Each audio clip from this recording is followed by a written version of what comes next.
قربانی کے فضائل کئی احادیث میں قربانی کے فضائل وارد ہیں. چند یہ ہیں.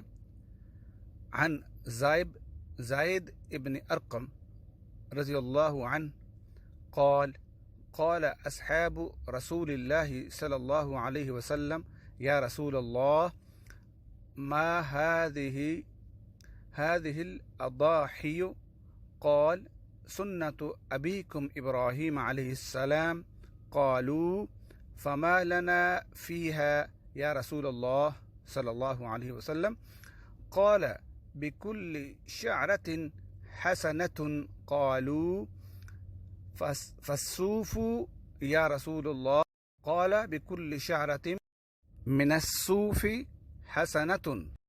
حضرت زید ابن ارقم رضی اللہ تعالی عنہ نے بیان فرمایا کہ رسول اللہ صلی اللہ علیہ وسلم کے صحابہ رضوان اللہ تعالی علیہم عنہم نے سوال کیا یا رسول اللہ صلی اللہ علیہ وسلم یہ قربانی کیا ہے؟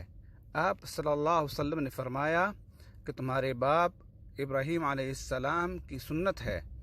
صحابہ رضی اللہ تعالی عنہم نے عرض کیا کہ ہمیں اس قربانی کے کرنے میں کیا ملے گا؟ فرمایا ہر بال کے بدلے میں ایک نیکی. صحابہ رضوان اللہ تعالی علیہم اجمعین نے پھر سوال کیا یا رسول اللہ اون کے بدلے میں کیا ہے؟ آپ صلی اللہ علیہ وسلم نے فرمایا اون ہر بال کے بدلے میں نیکی ہے. عن عائشہ رضی اللہ تعالی عنہا ان رسول اللہ صلی اللہ علیہ وسلم قال ما عمل آدمی من عمل یوم النحر احب الى اللہ من احراق الدم انه ليتاتي يوم القيامة من بقرونها وأشعارها وأضلافها وإن الدم يقع من الله مكان. عید الاضحیٰ کے دن کوئی نیک عمل اللہ تعالیٰ کے نزدیک قربانی کا خون بہانے سے زیادہ محبوب اور پسندیدہ نہیں. قیامت کے دن قربانی کا جانور اپنے بالوں، سینگوں اور کھروں سمیت آئے گا اور قربانی کا خون زمین پر گرنے سے پہلے اللہ تعالیٰ کے ہاں شرف قبولیت حاصل کر لیتا ہے. لہذا تم خوش دلی سے قربانی کیا کرو.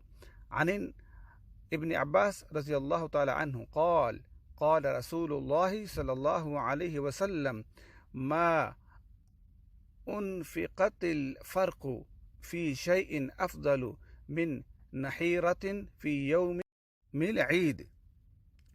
حضرت ابن عباس رضی اللہ تعالی عنہما روایت کرتے ہیں کہ رسول اللہ صلی اللہ علیہ وسلم نے ارشاد فرمایا کسی خرچ کی فضیلت اللہ تعالیٰ کے نزدیک بنسبت اس خرچ کے بہت بہتر عید والا دن قربانی کی جائے ہرگز نہیں. اگر آپ کو ہمارے یوٹیوب چینل کی ویڈیو پسند آئی ہے تو اس کو آپ لائک کریں، کمنٹ کریں اور سبسکرائب کر لیں تاکہ آئندہ آنے والی ویڈیو بھی آپ کو وصول ہوتی رہے. بہت شکریہ.